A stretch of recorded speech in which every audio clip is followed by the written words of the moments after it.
Sweaty.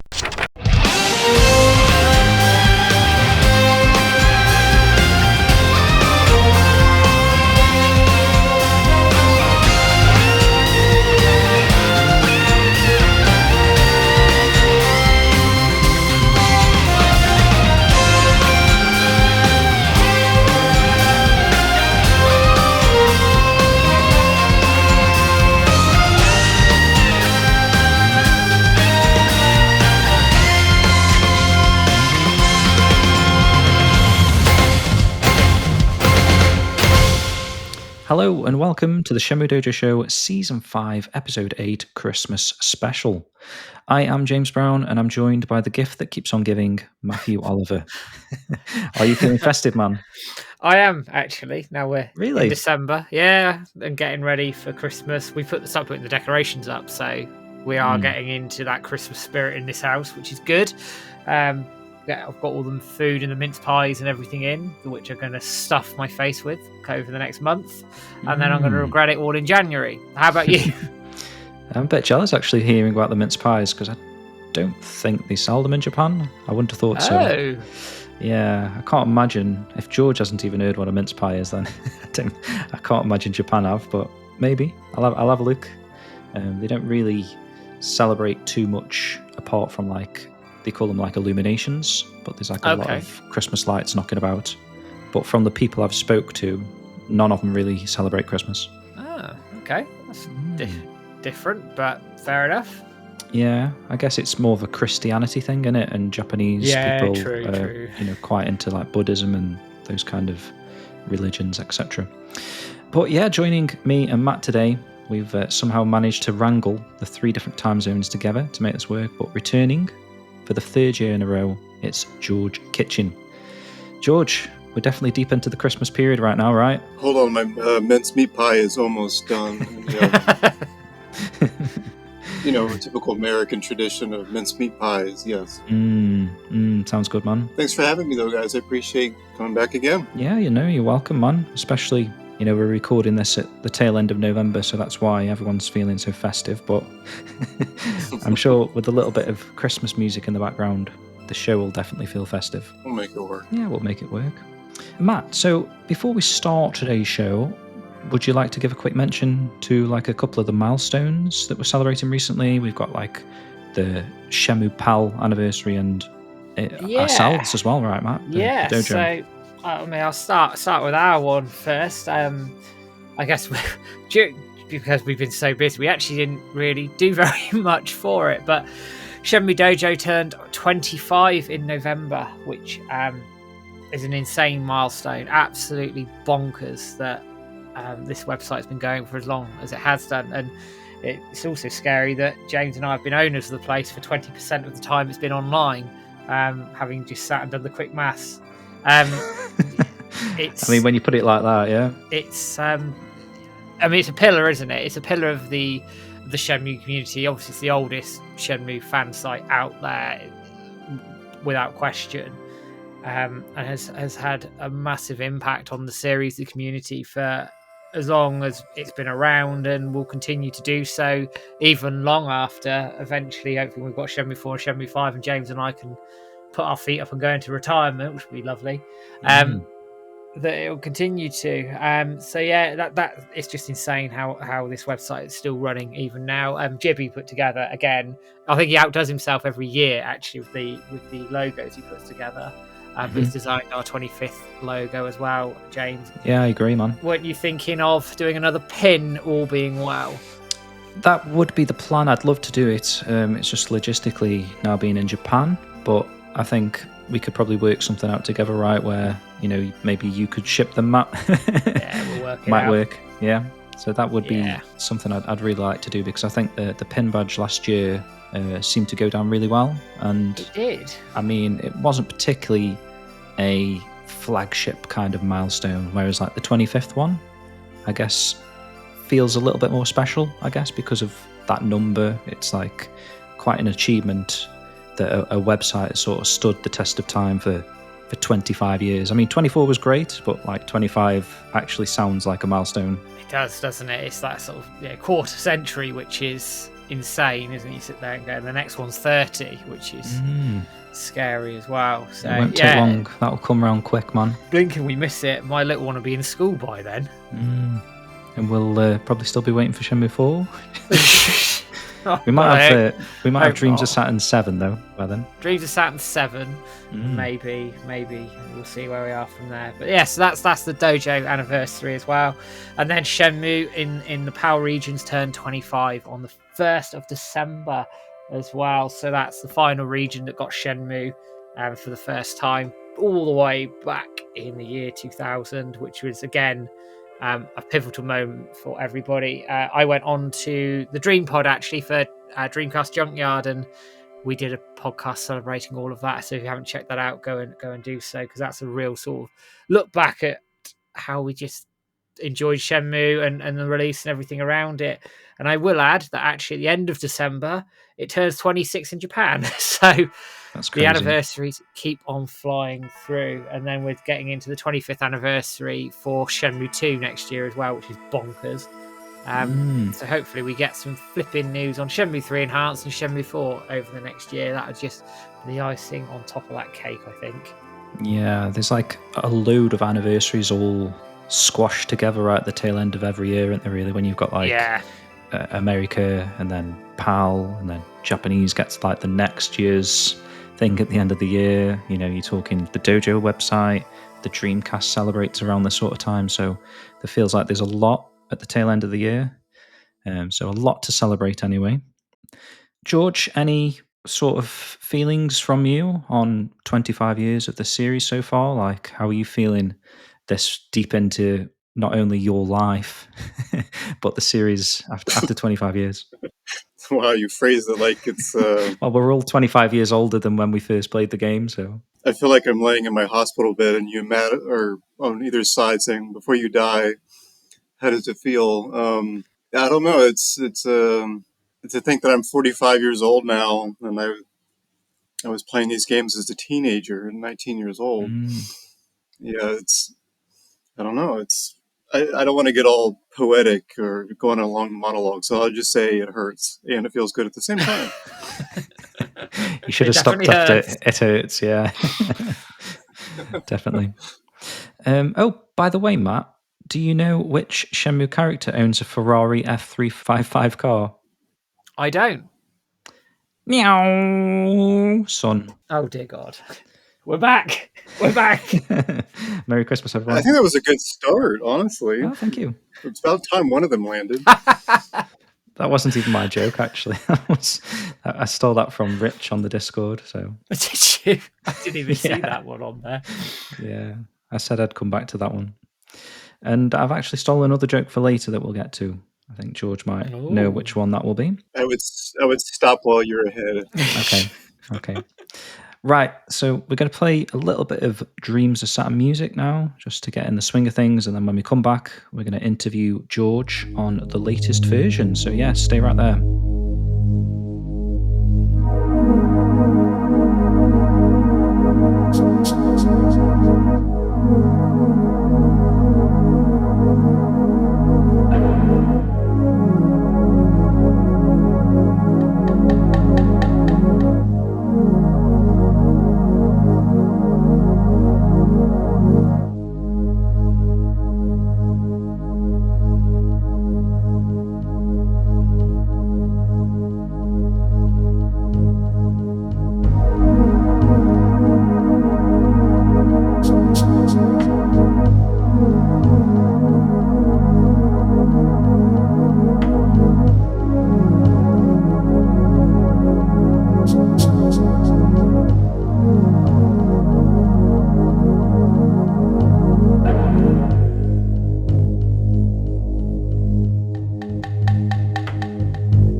You're listening to Radio Sega, and this is our Winterfest weekend. Check out our full programming schedule at radiosega.net. Okay, welcome back. That was a piece of music from Dreams of Saturn. So, George, we want to get into the interview portion now. And if anyone had only ever seen a headline, and obviously not like a full news article, George, can you explain exactly what Dreams of Saturn is to the audience? You want me just to give a headline? Well, no, but someone did comment that, right? That I think someone was moaning somewhere at some point that Matt maybe didn't explain what Dreams of Saturn was, and they just read a headline. Possibly. Okay. Something like that, right? So it's not a mod. As I say every year, it's not a mod. I built it from scratch in Unity, and it's a fan game, and it's not much more than that. It's not trying to tell a story that's canon, and especially this year, we're even making it worse because we're going into the future and the past, and people are talking as if they knew each other 2 years before the original Shenmue, and yes, that changes the original start date. We're now 2 years earlier instead of 1 year earlier, and there's a reason for that, which we'll go into in the spring, but that ties into Dreams of Saturn 4.0, which will be coming out next year, of course. I didn't think I was going to do it, but just when I sat down and came up with a really cool idea. But, sorry, you wanted a headline. This is just a fan game of Ryo trying to collect Santa-chans to win a SEGA Saturn for Christmas in the year 1985. And that's really the story. And he's having a hard time obtaining the Saturn. And it leads to 2 chapters, and now the third, which actually it's still 2 chapters. I'm doing a terrible job of giving the answer you asked for, but that's what it is. Brilliant. I think that sums it up pretty damn well, in my opinion. So, sort of going on from that, DOS 3 or 3.0 is in development. It's coming out not too far from now. What's new in Dreams of Saturn 3.0 for sort of returning people from the original games, like story content, mini games, etc.? Well, this one is it's going to look like the smallest update of the 3 because it doesn't expand the story. It's not a new chapter. There's no new areas to go through. Well, there are, but not outside of the world that we've already created. But this one's more intimate. It's deeper, and when I say intimate, more NPCs, more interactive NPCs, and the Santa-chans and Debuito is the main focus of it. Because when I did the second chapter last year, it had a lot of advances that we weren't able to do in the first one because I had no experience. This is my first game I've ever made.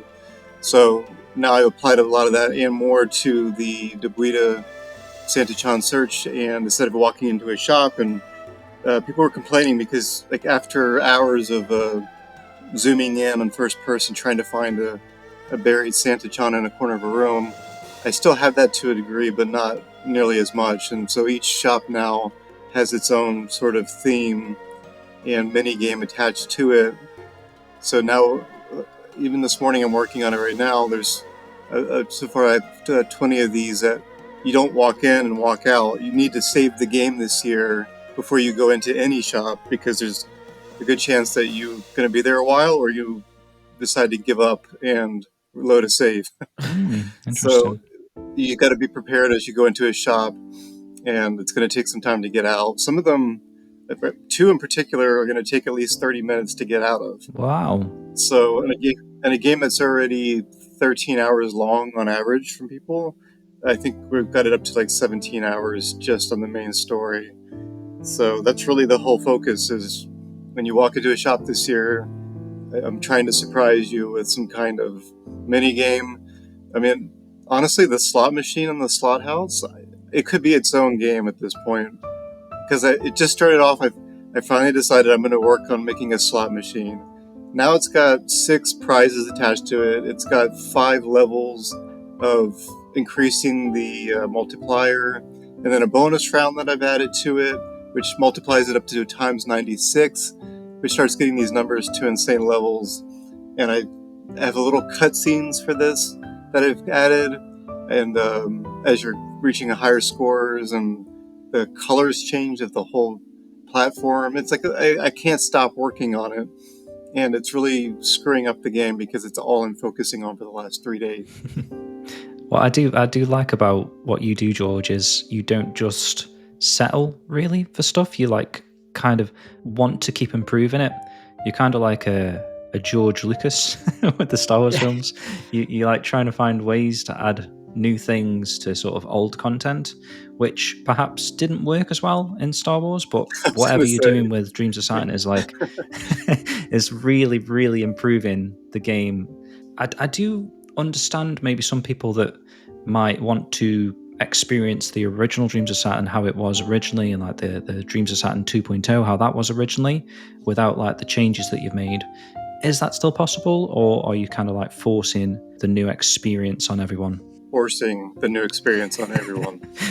I thought that would be the answer. I can barely look at the old ones after this and just get sick to my stomach. Why would you want to play something that's going to hurt your eyes? And if you enjoy falling through the world and seeing it, leave your vision as you're falling forever, that's fun to some people. It broke a few laptops, including Clunky Mage. I think he got a new laptop last year because of me. And I don't want that to happen to people. And the performance is another thing too. The new one performs way better than the other ones did. Last year, if you remember, people would walk through Debuita, and the frame refresh rate would be so bad that they were skipping frames constantly, and the Rio was just glitching out everywhere. So I fixed that issue. Hopefully, haven't tested it enough yet, but on my own testing, I've improved the frame rate by 15 frames. So I'm getting a good 55 frames per second now, where I was getting barely 40 on my brand new computer last year. So wow, that's good. I feel like there's no reason to go back to the old ones. Okay. I remember me personally really enjoying trying to get all the achievements, and there was one that I did get stuck on, if you recall, in the pool hall. I was trying to, was it Bukido Itoi, right? Itoi-san, yeah, he was sort of not giving me the check mark that I wanted. But I do really like going out my way to earn the achievements. So can we expect more? I know you mentioned about the slot machine having all these different levels and stuff like that, but have you added a great deal of brand new achievements for people to collect? Almost the opposite, actually. Oh, right. Because, yes, there are quite a few new achievements for each of these mini games in these shops, including in the game UI. Now I have the Sonic Jam Saturn game in there, my own twist on it anyway. And that comes with a couple different achievements, as well as the slot house. I think I've got 7 achievements now for that.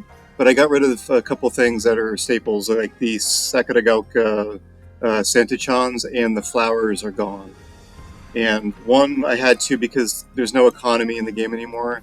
It was really kind of superficial anyway, the spending of money and collecting money. Yeah. And the other one was for the performance of it, because there's just way too many interactive objects in the Debuita map that were just slowing it down. And I feel like if anybody wanted to play the flowers and the Santa-chan or the Chobu-chans, they would have played it in the last 2 versions. But it was really mainly about performance, and I'm just trying to get it to run as good as possible. And I don't want those to be the focus this year, especially with a new player. I want people to be able to get right to the crux of the game, to the purpose of the game right away, and not be distracted by those side things. I know it sounds like it's a bad idea to get rid of those things, but the performance of Debuita's map really needs to get better, and those were really slowing it down. Okay.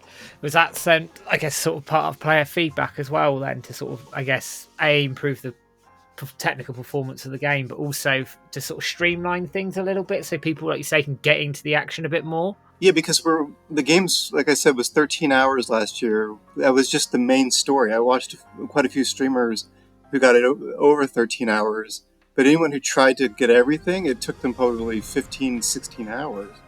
And a lot of it, to me, I don't know, James is awfully silent right now because I know he loved finding flowers. Wow, I love finding flowers. I love finding all the little Chobu-chans in Sakuragaoka, even though it was like almost impossible for me in some of the places. I know you ended up giving me like a guide, George, to try and find some of the last ones. So they were like particularly difficult, but that was also part of the charm. So I mean, I won't be too disappointed because, like you say, I've already experienced that. but maybe other people out there that might I'm want just to. trying to keep it fresh. Yeah, no, it definitely sounds like it's going to be fresh. I want it to be fresh, but I'm also looking forward to the complaints as well, because I feel like I'm stretching the canon a little bit too much every year. I mean, last year we had a nuclear weapon being pointed at the Sega headquarters. I know it's hard to go further than that. But that was brilliant, though. But it's turning into more of a Sega my childhood tribute, and Sega Saturn was my favorite system growing up, and so I keep throwing in these tributes. Or Joe's helping me also, because the Santa or the slot machine prizes are when you get access to the Sega room in the back of the slot house, and those Sega rooms, the Sega room leads to different Sega nostalgia rooms that you walk into, and they're 2D traditional games that are now 3D. And you walk into these rooms not knowing what the room's going to be. They're sort of a surprise, but they're also bordering on obscure enough to people who are going to walk in and be like, I have no idea what this is trying to be. But I'm okay with that. I'm trying to get that one person who walks in there going, did he really just create this 3D room? Or Joe did. Did Joe really create this 3D room for this game that nobody played? So some are going to hit, some are going to miss. But the game's turned into more of a Sega tribute as well as a Shenmue tribute. And that's really what if you're calling it Dreams of Saturn, it's not Dreams of just Shenmue. Well, that's true. And I'm obviously particularly fond of the Saturn as well, so I'm getting a lot of the references. Just earlier today, you shared a screenshot of D2. I don't know where that's going to feature in the game, but that's Dreamcast, though, right? So well, true. But I know the original D was on the Saturn, and you've also got like these Japanese Dreamcast covers that you were able to collect in Dreams of Saturn 2, and also play them on the TV, like get the trailers for, and that was like again part of the charm for me, was going out my way to find these Sega references and these Saturn references, and even like going back to the Mega Drive Genesis. I remember you having Home Alone on one of the TVs in the bars. These really nice, subtle in some certain degrees of these sort of Sega references. And in a sense, it's not just like a Shenmue fans fan game. It's also like a Sega as a whole person's fan game as well, which I think is a good, not that you're selling it, but a good selling point for this particular game, in my opinion. I think I'd agree with that, actually, James. And you look at, I watched a few streamers play it over Christmas as well, and actually the amount of streamers that went in and said, "Oh my god, going mad over certain IP being in that game." I think that, again, I think Sega speaks to a lot of people of their memories, and certainly people of a certain age, like we all are. I think it speaks to a crowd that actually can appreciate those references in detail. So it becomes, like you say, more than just a Shenmue fan game. It's a Sega tribute game set in the Shenmue universe, like, I guess is what I'm getting at. But that's not a bad thing at all. And the whole canon stuff and stretching the canon and all the rest of it, I think now by 3 iterations in, anybody who's expecting a serious Shenmue story out of Dreams of Saturn, and I mean this in the nicest possible way, that ain't gonna happen, people. It's gonna be tongue-in-cheek, it's gonna have some in-references, it's gonna break some fourth walls here or there. And do you know what? That's the whole fun of this game. That's the whole point. If you want a more serious fan game, obviously George is working on Reclaiming the Path, which we'll talk about later on. But the whole premise of this is that whole Christmas spirit, that whole tribute to Sega. It's just, for me, I love it. It's perfect. I look forward to it every year. Well, the other thing too is, like, if there was a comment that would bother me, and I know it's when you get 1,000 compliments and you're not feel unworthy, but then you get one negative, and then you stare at that one negative comment the entire 2 months. And one critique people would say, or not critique, but they would say, well, this is not a serious game. Or when people would ask about it, they'd be like, well, it's not even a serious game. George didn't even work that hard on it. Like, it's almost like, yes, there's a lot of irreverence and humor to it, but it's something I've worked really, really hard on, and it is a serious project that I worked on. So it's not even though its humor goes a little bit far at times, it's still I put so much effort into this, and it's really my most important thing I've ever created in a way. And I hate hate to say that my most important thing in life is a video game. Actually, why not? I'm okay with that. Anyway, Yeah, go for it. Especially this con.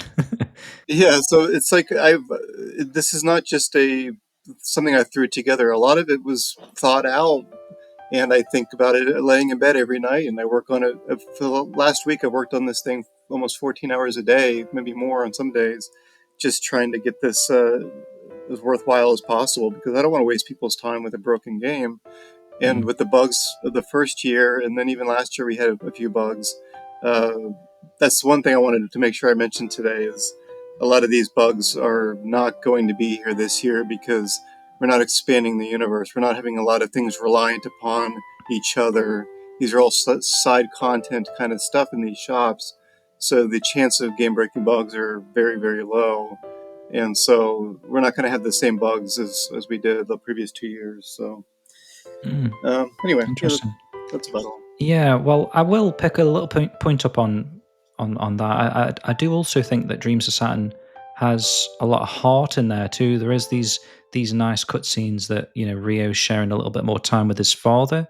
Obviously, you don't experience that in Shenmue 1 as such because, spoiler, he literally dies at the start of the game. But in Dreams of Saturn, I do like those heartfelt moments where Ryo gets a present from his father. It's his jacket. There's sort of like this fake canon origin story for Ryo's jacket, and then later in the game there's like a touching moment with a wow again. So there is heart in the game despite all the humor, and I think I'd like to say there's a happy balance. It's probably like 80% humor, 20% heart, but those heartfelt moments also add to the experience, in my opinion. Yeah, there's none of that this year. Okay, you've just deleted those cutscenes. Well, no, those are still there, but we have. There's one that we're still working on that might make it that's heartfelt, but there is so much silliness this year. It's all silliness, and I double down on some of the jokes this year, and some of them are going to land, I hope, and some of them are just somebody's going to go online and protest because you can't do that with this character. They're too revered among the community. And I'm just going to say, take your bah humbug somewhere else. I love that. Yeah, nice. But if you've noticed, we do not have Lon D, and we don't have like major characters doing major things that are against their characters. So no Lon D again this year, because I feel like that's going too far. I don't care like about Goro, Inoki, Nagashima, all these like Jimmy. These characters they're already caricatures of real people. They're ridiculously silly. So making them further silly doesn't, at this point, it's redundant. So whatever. No Goro, eh? Oh, there's going to be protesting. They'll be outside George's apartment now, protesting with the placards out there, kicking right off. Did I say no Goro? No Goro's in it. Okay, there you go. They won't be protesting then. There you go. There we go. But he was already in last year, yes. But I'm saying, like, I'll say a couple characters where we kind of ruin, if you can say that, this year. Jimmy gets ruined a little bit. Takaya, I'm assuming you both know Takaya very well. Yeah. Sarcasm. Very well, yeah. Okay. Inoki's bodyguard or whatever, not bodyguard, gang member that never speaks. You only see him once in the game. You beat him up. That's the end of it. But this time he actually has a full-blown story, similar to Naomichi, the other one, who doesn't ever speak. And so these are characters that we bring into the universe and then we ruin them. So that's what we like to do. Have you voiced these characters as well? Yeah, we have. Interesting. And okay. I'm trying to remember. Takaya and Naomichi's voices are harbor workers' voices that you just don't ever really talk to, or you talk to them once or twice, and that's really about it. So most people won't catch where they're from. The harbor is full of people that you can just talk to and be like, "Have I ever talked to this person?" After 25, 30 years of playing this game. Fair enough. So you were talking to us a little bit about like a mini game that you've added, the slot machine. Is there any other mini games that you've added to Dreams of Saturn 3.0, and also maybe like some additional quests? Is there any like kind of quests, side quests type things going on? Yeah, there are side quests, but they're all contained with the shop stuff. But there's at least a few that require you to go to the shop this year, and you don't resolve the Santa-chan right away. You actually have to leave the shop and go do other things. And pretty much, I'm trying not to spoil this, but we'll say at one of the shops, you run into Takaya, and you don't get away with the Santa-chan. He gets away with it, and he runs away. And now you have to track him down through Debuita. So I'm trying to make the city more interactive and not everything be given to you right away. But a lot of these shops, like, I really don't want to spoil a lot of these. I want people just to be surprised. But going back to the Sega Saturn, you go into one of the bars, and or not actually before that, actually you get approached in Debuita saying, kids are missing, and we don't know where these kids have gone. One of them said, somebody says they went to this bar, and these kids haven't come back since. And you go in there, and you end up in a mini game of Mansion of the Hidden Souls, a Sega Saturn game. And you're trapped there for about 35 minutes doing an old puzzle that it looks like Mansion of the Hidden Souls. It's got the sound effects, the music, everything, and a full-blown like mini game story. It's an adventure game. You're trying to find keys to rooms. Another place, I have another motorcycle race, and that involves doing deliveries for somebody. But now you're driving a motorcycle through a bunch of Sega references, including Daytona, Outrun, etc. Wow. Another mini game would be QTE Title makes it into it this year, but it's not traditional QTE. I can never say QTE Title. It's trying to fix a broken down something, and the only way Ryo knows how to do it is to kick it and punch it. So that's how I've made it QTE Title. So, but all of these are different shops, and you don't know which one's going to be, what it's going to be when you go into it. So, but right now I've got, I think 17 of these shops are mini games. 17 of them. So that's a lot of work that I put into it, but I don't want to say any further on that. I want people just to, of course, the trailer that comes out next Friday is going to ruin some of the surprise as well. But it's just, I don't want to reveal everything because it's fun just to walk into a shop not knowing what you're going to run into until you get in there. So, definitely. Yeah, absolutely there. And you touched on 17 mini games. That's mad, absolutely insane. So that's a lot of work in itself, and all the music for everything as well, putting it all together. So have you got new music coming in this year from people like Richard Cartlidge and others like that? Yeah, Richard and Joe have done some music. I haven't actually written a song in over 2 years, which is kind of sad. I really miss composing, but getting back into it's going to be really hard. I still have one song from Ricardo from the original that's still in there, and that's really about it for the music, yeah. But Richard and Joe continue to write music, and I feel bad for Richard, honestly. I put so much pressure on him this time of year, and I try to be polite, and Richard is so polite that it bothers me. Richard's really nice, yeah. Yeah, he is really nice. Yeah. So I'm like, Richard, how do I tell you I've got 6 days to get all this stuff done and not feel guilty for pressuring him? But he's my go-to now for music, and I kind of rely on him.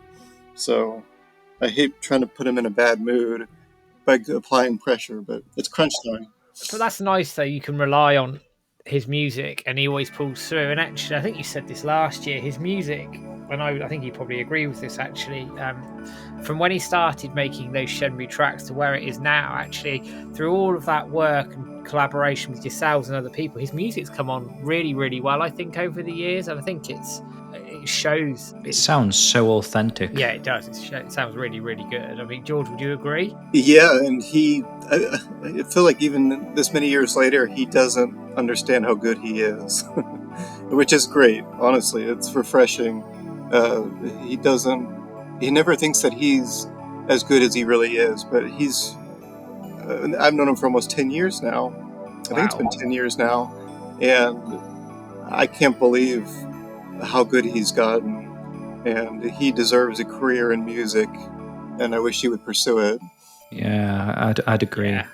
So let's play a piece of Richard's music now then. I think it would be a nice fitting moment to do that.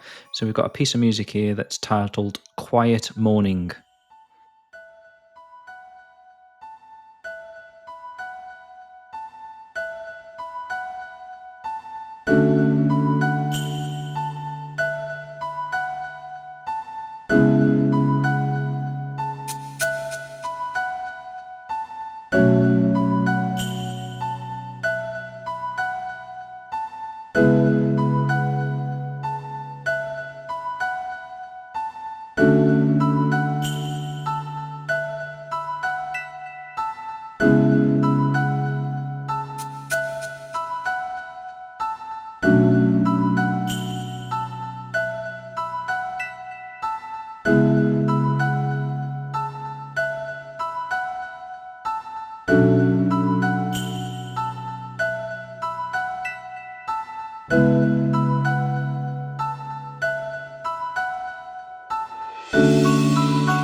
Enjoying the Winterfest? Why not keep listening to Radio Sega once it's over? There's plenty of live shows, and you can even request your favorite music from our playlist. You're listening to Radio Sega, playing the best Sega music 24/7. Okay, welcome back. That was a song called Quiet Morning that Richard Cartlidge has composed. Fantastic piece there. And I'm going to use a joke that you might be already familiar with here, George, but what topping goes well on Tom's hot dog? We said we weren't going to do this. Honey. Oh, yeah. Oh, no. Honey. I don't know what to say. That was a private conversation between you and I, and what you requested sent to you in private.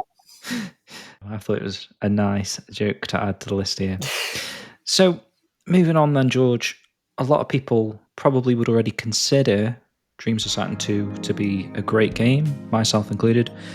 So what actually kind of drives you to keep coming back, to want to improve it, to want to make this third installment, this fourth installment that you're saying you're going to work on for next year as well? What's the driving factor behind all this? You want the truth or an exaggerated, my love for the community and desire to... Is that the truth? Whichever you prefer. It's an escape.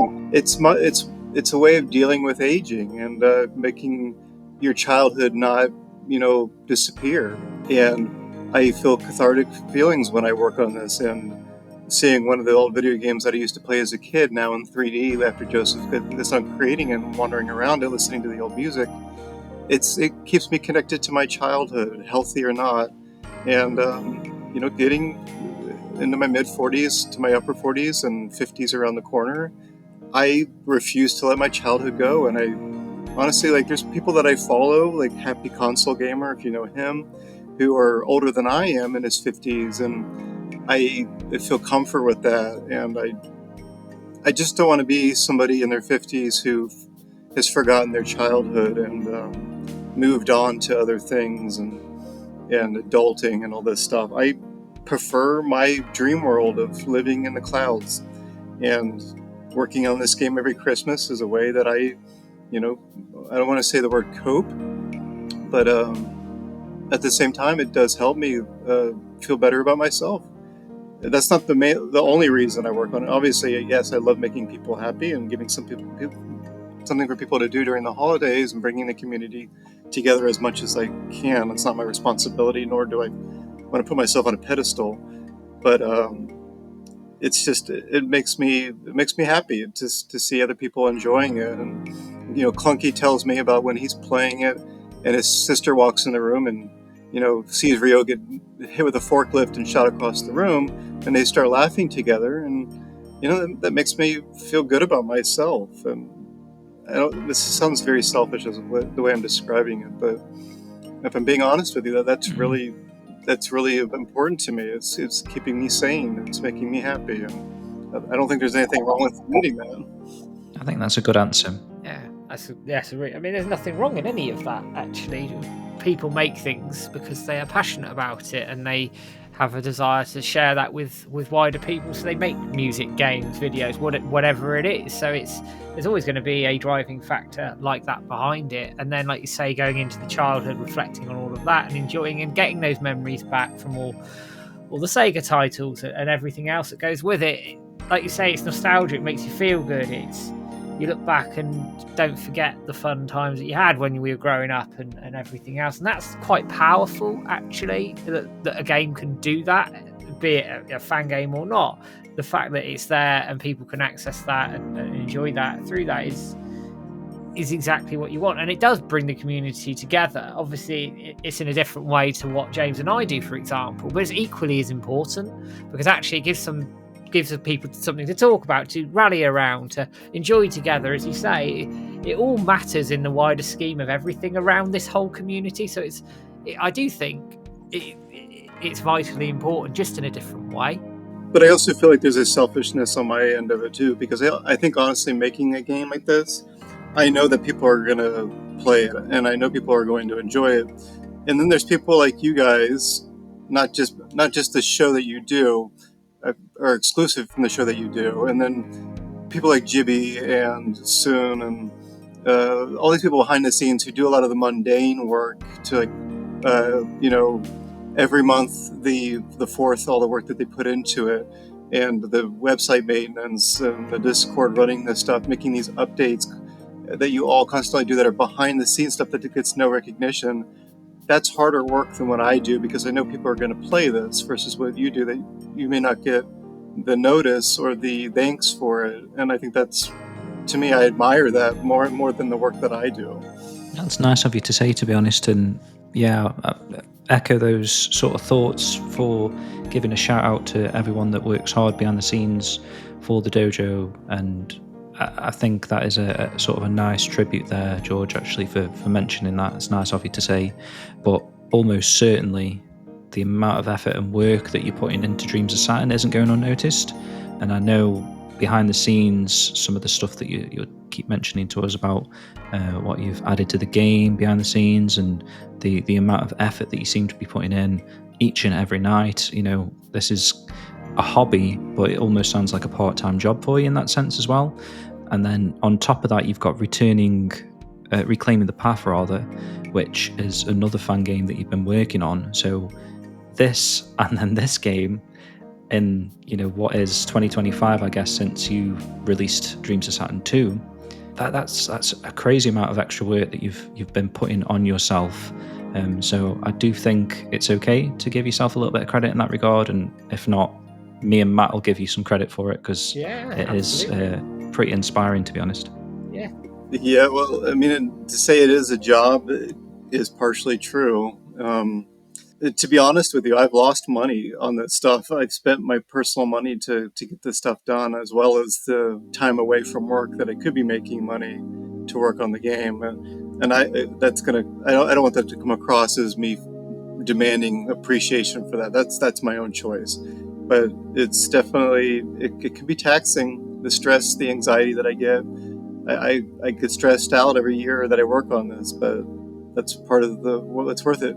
Like just last night at Ajiichi, you have to leave and then come back. And the problem is, when it comes back, I have a certain code that runs to detect if you have the item that you need, and then it plays a cutscene. Well, the problem is I forgot to attach the two together, so when he walks in, it teleports the main character away to play the cutscene, because you don't want the character walking around as the cutscene's playing. The problem is I forgot to attach the two, so now you're wandering off in the middle of nowhere because it doesn't transition because I forgot to attach the two together. That one little bug ruins the whole game. Now the game can't be beaten. It only takes one to be there on the release to make the game unbeatable. And so, like, when I see people playing it, I'm just like, okay, they're walking towards that door. I don't remember testing that door. If that door doesn't open, like stuff like that. It's just so silly, but it just stresses me out so much. Sort of off the back of that, I'm going to piggyback onto that. Are there any sort of other sort of funny, more hilarious bugs that you've come across in sort of crashing out this game and testing it on the way to release?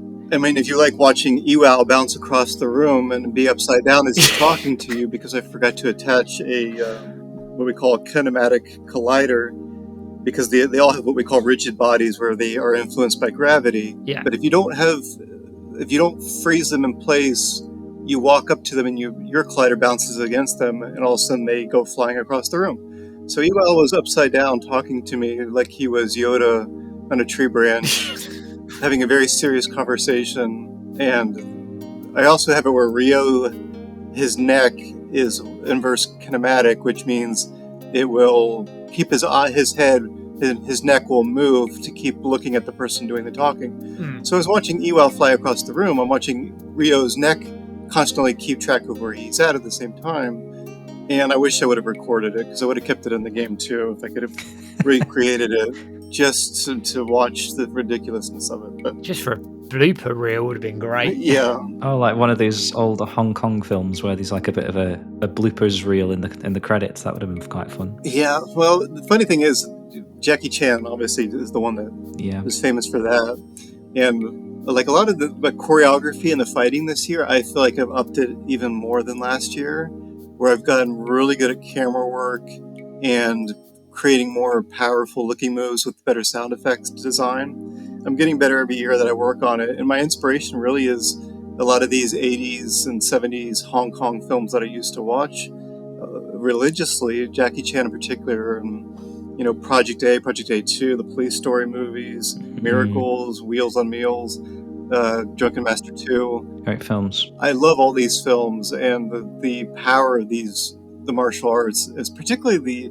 stunt team and how they constantly landed in painful positions.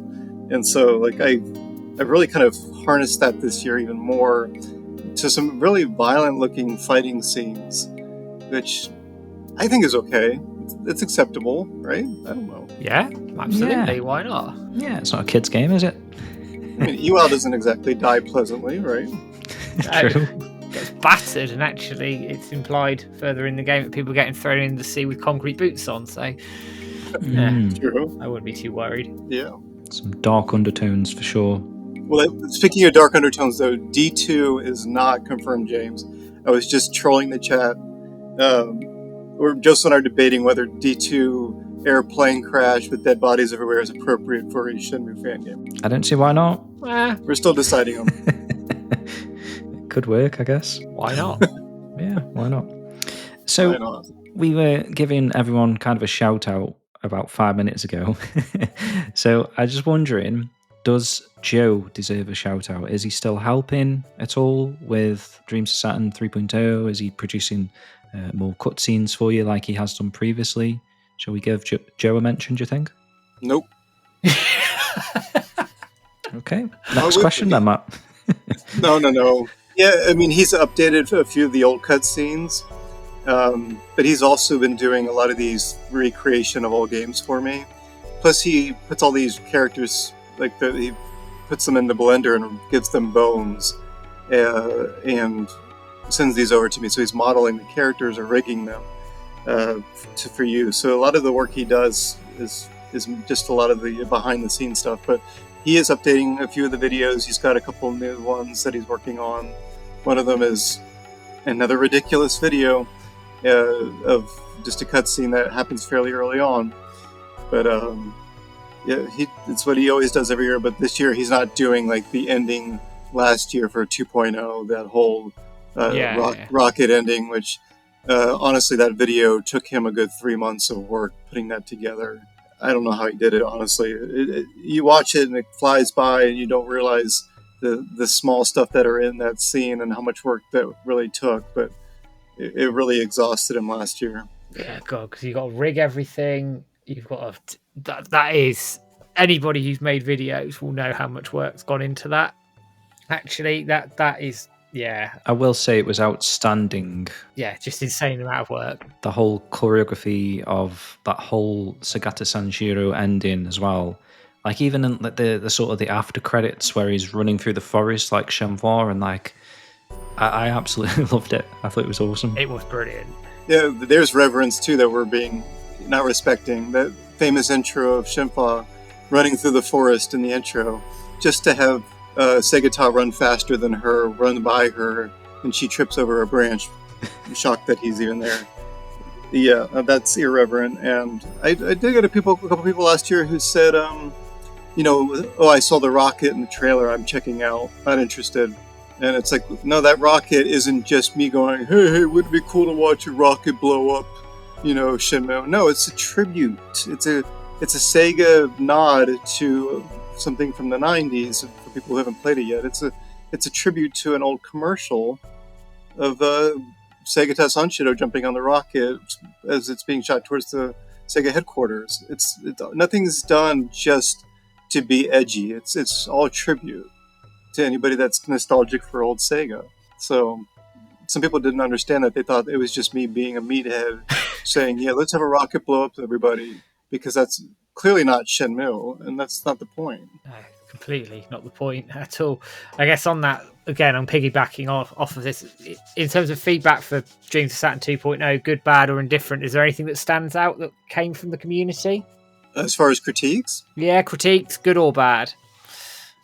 Honestly, a lot of people didn't leave critiques. A lot of people just enjoyed it. And so I would say the forklift issues last year were one that I've worked on. I still have this issue where he's there's 2 Rios being created because people, in the tutorial, it's still not very clear. If you're looking at the forklift, you're going to enter it, and it needs to say the word forklift on the screen before you enter it. But if you've got your back turned to it and you're standing right next to it, as long as you're within the 2 feet diameter of that forklift, it's going to pull you into it. The problem is if you're not looking directly at it when you enter it, it's going to glitch into 2 different versions, which all you have to do is exit to get rid of it, but it's always going to be there because I really have 2 assets that are fighting each other. I have the physics asset that I purchased, and then I have the adventure creator that are conflicting, and I can't get over this bug, and it's always going to be there. But unlike last year, one of the problems was people would drive the forklift into the water and it would not transport back to the original spot, or it would just stop working altogether. Those 2 bugs were fixed. So for the most part, that was the real complaint I got last year, was the forklift would just be wonky at times. But still, most people just, they'd look past that. It was never game breaking. Yeah, true. If that answers your question. Yeah, it does, absolutely. Yeah, I do remember a couple of people were complaining a little bit about the crane. Not particularly a mini game because it's part of the story, but actually Matt was one of the few, right, that you just sort of nailed that crane, whereas other people seem to have like a hard time with it. I got that exactly, like immediately. I don't know, maybe it's the way I think, but it just clicked and it was like, oh yeah, that works. I had great fun playing with that crane. It's one of the best bits last year. Yeah, the problem with that was people were staying so close to the box to interact with that there's what we call a hotspot over top of it, and they would be inside of the hotspot, so the raycast would not be picking up the hotspot. And it's like if you would just back up 1 foot, you'd be able to click on it every time. But instead, they stood right on top of it, and it was going in and out as the frames were updating because it was attached to a moving platform. So I kept yelling at the screen, just back up 1 foot and you'll solve the problem. So I got rid of all that together. So that's not going to be a problem. It's now been attached to an input. So all you have to do is press a button on the controller to cause it to stop and drop the crate down. So there's no now having to stand over top of it. So I hope that fixes it for people. Nice. Player issue, right? Blame the player. Yeah. So you've obviously taken what you've learned from Reclaiming the Path into Dreams of Saturn and then vice versa. So would it be okay to talk a little bit about Reclaiming the Path now? Like, what was the current state of that project before you moved back towards Dreams of Saturn? And then when can we expect more on Reclaiming the Path, I guess, in the future? If we have time this Friday, we're going to try to put a little teaser in there. But nice. It's coming along, but I still think, honestly, we're well over a year away. And it's just the problem is that when you're making a serious story, there's so much dialogue that has to be done. And like Dreams of Saturn was ripping old environments and doing a Sanachon search. We've had to create a lot of brand new stuff. And so you're starting brand new storylines as well. You just can't have somebody wander around from place to place looking for Sanachons. You're actually creating a full story. And I didn't honestly realize how much work that was going to be. And I've created way too much dialogue, and it's exhausting and it's not fun. After your 50th conversation, oh, hello, I have a question for you. Oh, yeah, that person went this way. Take a left at I'm like, gosh, do I have to really do all this for all these NPCs? And it's like, yeah, you do. I guess that kind of makes you appreciate the original development of Shenmue, because they had like literally an answer for every particular moment in the game. Yeah, it's mad. With like almost every character. I know there's a lot of repeated lines, but how they all sort of intertwined the coding to say in this particular moment this character's going to say this, and then maybe if you speak to him again they're going to say something slightly different, and then maybe a third time they say something even, the threads involved and all of that just seems crazy to me. So it does kind of make you appreciate that original development cycle. Yeah, like I put one NPC in, let's say, Bailu Village, and now when you talk to them, you have to create a variable for what quest are you currently on, and that's when this conversation happens.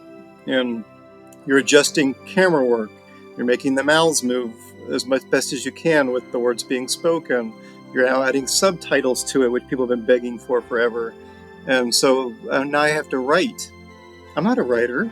I have terrible grammar. I get corrected all the time about where the comma goes or what's a semicolon and who actually uses one. And now I'm actually having to learn what a semicolon is actually used for. And so people are like, "Do you know what a diphthong is?" I'm like, "No, I'm not a pervert. What? No, a diphthong it's a grammatical term." And it's just like all these things I have to do now. I have to learn how to write. Really, come on. But I keep, Shenmue is not just an American product. I know I'm an American. We're the only country that exists in the world in my mind. And so not everybody speaks American, right? And so I'm being self-deprecating. But it's like I have now got to do subtitles for these people who are Italian. Why am I getting so many Italians reaching out to me more than anybody else? I have no idea. Really? I didn't realize it was that strong in Italy, but that's the number one subtitle request I got out of all of them. That is quite interesting to hear, statistically. Yeah. I'm quite surprised by that. But I mean, again, that's a massive amount of work as well, subtitling. Christ. Yeah, it's overwhelming and exhausting, and I try not to think about it. So when you guys ask me, how's progress going? I start to let my eyes glaze over a little bit, and I wander. I start wandering around the room with my head down. It's just mentally exhausting work, and what am I talking about? It's just a video game. It's not like I'm out plowing the fields or in Mexico digging up the diamond mines or salt mines. Somebody working 16 hours a day in a salt mine. I say Mexico in particular because I just met a guy from Mexico who used to do this for a living. I'm not complaining. It's monotony is what I'll say. It's laborious work. Mm-hmm. Well, that's cool, man. So if this episode happens to go out after you've released that trailer that you just spoken about, we'll obviously I thought be you were going showing to say when we're Becoming the Path gets released. I mean, I was it about might to do. punch you through my monitor. Depends when the show gets released, but hopefully, obviously before Christmas. But you're talking about next Friday this and next Friday that. So I think if those sort of timelines are adhered to, then maybe those would have already been released before this podcast. So if that happens, that circumstance, then Matt will obviously show some footage on the screen of what we're talking about in terms of this trailer from George for Reclaiming the Path. So I'm really excited to see more of that game, and obviously I'm really excited for Dreams of Saturn 3 as well. It'll be worth it. Yeah, I hope so, man. I hope so. I'm sure it will be. So we're going to have a quick music break again. We'll come back in a moment.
Whether you're naughty or nice, we're all getting the gift of Winterfest, only on Radio Sega. Okay, welcome back, guys. Got a couple of quick jokes for you now. Just to... Double whammy. Double whammy, why not? So, Matt, where does Landy go to practice his boogie-woogieing? Where did he go to practice his boogie-woogie? I do not know. He goes to the Dancing Dragon building. Oh, very good. Very good. And do you know where Goro's favourite spot to take a leak is? No. Yaokatsu Produce. He's actually getting vegetables. Oh, no. Right. Okay. So, George, you did tease a little bit that you're going to be doing a 4.0 next year. So how are you thinking that far ahead already? I don't know. You tell me. I lay in bed at night and all of a sudden an idea pops in my head. Okay, I'll spoil a little bit of it. It involves a new Santa-chan search involving the Dreamcast. Oh. But I'm not going to spoil past that. So we're going like Dreams of Dreamcast now. Yeah, I'm going to need help with naming this one because I don't know. This is a hard one to name. You can't call it Dreams of Dreamcast. That's way too redundant. I guess so. I mean, it's got a little bit of a ring to it. You could say Saturn into Dreams, like we're moving one to the other, and to play on Nights into Dreams. I don't know. We'll see. Could do. But the setting is the big secret, and it's not that big of a secret, but I think you know where I'm going. So, but I will leave that out for now, but we'll just say it's not going to be the same chops as in the previous versions. Something to think about in the future anyway, because obviously we've got Dreams of Saturn 3 to come first, but a little bit of a teaser, I guess, for this time next year. I can't believe you're thinking about that far ahead already. I struggle to think about 4 hours ahead at the moment, let alone nearly a year. Christ. Well, I should add to that too. I'm dying to make a Halloween game. Something like very self-contained within Sekiragaoka, where you're walking around a Halloween fall environment with leaves on the ground, falling leaves. More of that autumn feel that Shenmue never really touches. And if you saw my brother, he posted a video that he put a lot of time into recently of Halloween. Yes. He's got that environment. I'm just trying to steal it all from him now and make my own little project with that. Maybe like a 2-hour game. And just more like an ASMR. Is that a real word or is that a bad word? It's fine. That's a good word. That's okay. Yeah. I don't know what it stands for actually, but ASMR, yeah. I know what you're talking about. I can't remember off the top of my head, but it would be cool just to make a little Halloween thing where you're walking around and kids are dressed up and, the decorations are out for Halloween. Even if it's just like a little environmental thing where you can just leave it open and enjoy the Halloween atmosphere. Like Joe did that Mr. Bones kind of video as well, right? That spin-off Mr. Bones type of thing. That was fun. But yeah. One of my favorite games that nobody cares about but me. It's not even a good game, but it's Halloween, and I love the music and I love the ambiance of its Halloween feel. So, God, yeah, it's good. Back from a different era, that game. It really is. Moving on, I guess the game's coming out soon. Where can people find the game? Where they can find videos and trailers and everything? Give us your social medias and sell us where we can find this game. I think we're going to host it again. I think it's probably the best thing, but where can you find it? Yeah, this is the hard part that I still haven't got down, how to promote, because I don't even know my own Twitter handle, or whatever, is that called a handle? Yeah, it counts. So follow me on Twitter, and I don't know what the Twitter is, so good luck. We'll link it. We'll link it below, You're of course, all right. yeah. If you search George Kitchen, you're just going to get a bunch of chefs on there. Name George. Yeah, but I'm always on the Discord too, and that's something like I keep emphasizing. Yeah, you do. WDRPGWD, which is my old name on AOL, is my Discord name. If you get stuck in the game or you just want to ask questions, that's where you're going to find me. It's always open on my desktop, so I'm around. But the dojo's going to handle the rest. You guys do the hard part, and I take all the glory. So you're going to host it and put all the media together to promote it, download it. So I got to start paying somebody. Yeah, absolutely no problem. We'll do what we did last year, I think, won't we? Something similar. Yeah, we can stream it as well, Matt. That's already in for the Christmas stream. That one. Amazing. Yeah. I guess one thing we can talk about with you, George, is obviously since we've last spoken this time last year, there was a Shenmue 3 Enhanced that kind of came onto the scene here recently. I just wondered if you got any particular thoughts about this upcoming version of the game. Maybe what kind of features are you most excited about? Are you excited about that Joe Kitchen toggle button? Yeah. Can I be honest? I haven't really thought about it at all. Oh, really? I suppose your mind's been elsewhere. Yeah, I haven't had really time to think about it, and I don't know what to expect from it. So I honestly don't have any thoughts at all. Sorry. Oh, well, that sort of spoilt the next half an hour of the show then. No, don't say that. So, like, no thoughts at all? Like, you're not excited that Shenmue 3 is going to be in the media again, I guess, like, going to gain some sort of traction, hopefully, for Shenmue 4? And maybe then, what are your thoughts and feelings on how this could turn into a Shenmue 4 maybe in the future?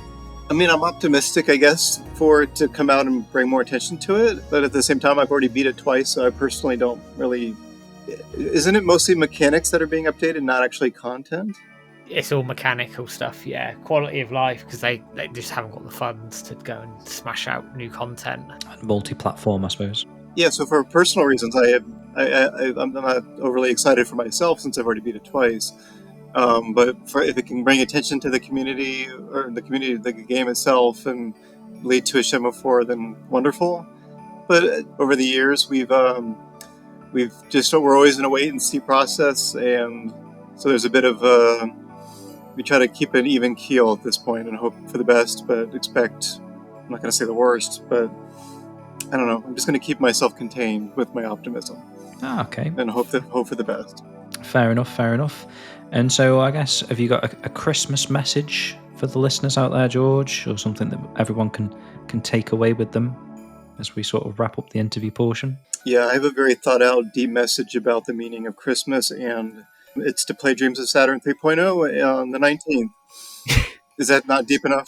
That's fine. You can watch the stream of me playing it while I probably have a few Christmas drinks while I'm at it. If you wanted something deeper, I can talk about politics. How about that? So I have a feeling about the future of politics in my country. Just kidding. Let's move on from that. So just before we wrap up this Christmas special, I thought it wouldn't be quite Christmas without a little bit of a Christmas carol. So enjoy, guys.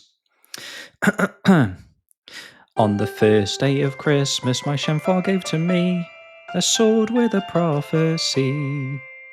On the second day of Christmas, my Shenhua gave to me 2 garlic clothes and a sword with a prophecy. On the third day of Christmas, my Shenhua gave to me 3 master chens, 2 garlic clothes and a sword with a prophecy. On the fourth day of Christmas, my Shenhua gave to me 4 minor birds, 3 master chens, 2 garlic clothes and a sword with a prophecy.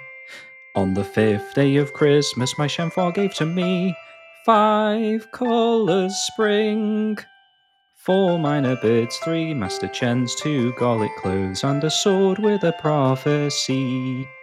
On the sixth day of Christmas, my Shenhua gave to me 6 keys for Granny, 5 colors spring, 4 minor birds, 3 master chens, 2 garlic cloves and a sword with a prophecy. On the seventh day of Christmas, my Shenhua gave to me 7 deers a swimming, 6 keys for Granny, 5 colors spring, 4 minor birds, 3 master chens, 2 garlic cloves and a sword with a prophecy. On the 8th day of Christmas, my Shenhua gave to me 8 goats a milking, 7 deers a swimming, 6 keys for Granny, 5 colors spring, 4 minor birds, 3 master chens, 2 garlic cloves and a sword with a prophecy. On the 9th day of Christmas, my Shenhua gave to me Hong, Beijing dancing, 8 goats a milking, 7 deers a swimming, 6 keys for Granny, 5 colors spring, 4 minor birds, 3 master chens, 2 garlic clothes and a sword with a prophecy. On the 10th day of Christmas, my Shenhua gave to me 10 toads a leaping, Hong, Beijing dancing, 8 goats a milking, 7 deers a swimming, 6 keys for Granny, 5 colors spring, 4 minor birds, 3 master chens, 2 garlic cloves and a sword with a prophecy. On the 11th day of Christmas, my Shenhua gave to me 11 stairs at Yanglang, 10 toads a leaping, Hong, Beijing dancing, 8 goats a milking, 7 deers a swimming, 6 keys for Granny, 5 colors spring, 4 minor birds, 3 master chens, 2 garlic cloves and a sword with a prophecy. On the 12th day of Christmas, my Shenhua gave to me 12 drums of Laoju, 11 stairs at Yanglang, 10 toes are leaping Hong, Beijing dancing, 8 goats are milking, 7 deers are swimming, 6 keys for granny, 5 colours spring, 4 minor birds, 3 master chans, 2 garlic cloves, and a sword with a prophecy. Thank you. Fair play to that. Oh, I'm just picturing. guys. I'm just picturing what it would be like if that was the password to get into warehouse number 8, and Guizong's listening the whole time. Like, okay, close enough. You have to do all 12 days. Put that in DOS4 now. There you go. That's the password. Yeah, to get why in. not? Yeah, put that as you walk past a TV, you just hear the 12 days of Shenhua coming out of the TV or something. I didn't know you could sing so well, James. Thank you, actually, yeah. I expected a round of applause from that, because that was like quite hard work, actually, to get all of that without making a mistake. I was praying I didn't make a mistake, and I think I did okay. You did a very good job. Thank you. So got one more joke for you. After a long day of catching leaves, Shoeing takes Rio for a drink over at Bar Liverpool. But her teachings don't stop there, as she tells Rio to calm down, calm down. Gosh. You have to be incredibly British to get that, I think. Like the Bar Liverpool. Yeah. I got the accent straight away. Okay. Brilliant. Thanks. Right then, I think let's wrap the show up, because it's still quite early for George. It's getting quite late for me with the 3 different time differences. So we're going to play one last piece of music from Dreams of Saturn. Definitely go out and check out Dreams of Saturn 3.0, guys. All the links will be in the description below, of course, where you can download it and install it ready to play on Christmas morning. Do we have a release date yet, George? The 19th, but possibly sooner if I can get the bugs out. So we'll see. Okay. Brilliant. Good stuff. And Matt, do you want to wrap up the show as you do so well? So, thank you, George, for joining us, and I will be looking forward to playing Dreams of Saturn 3.0 either on the 19th, well, I will be playing on the 19th on the stream, if not before.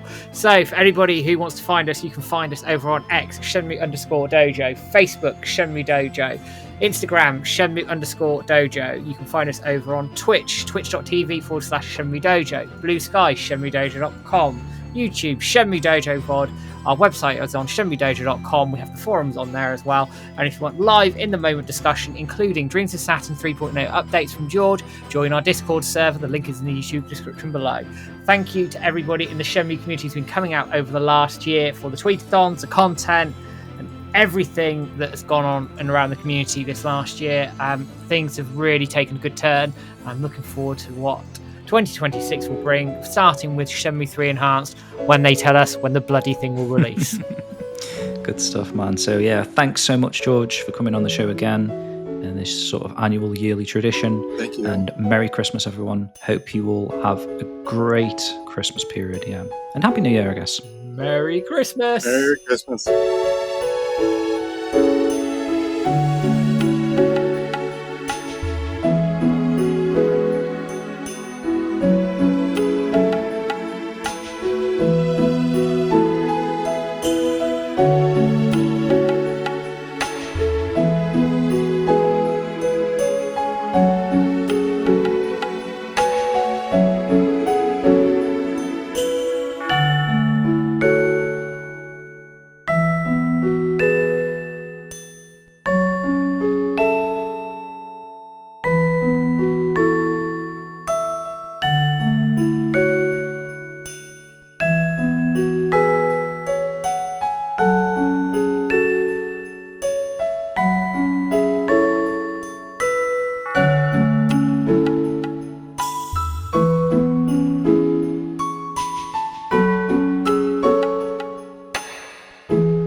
Christmas! Ho, ho, ho!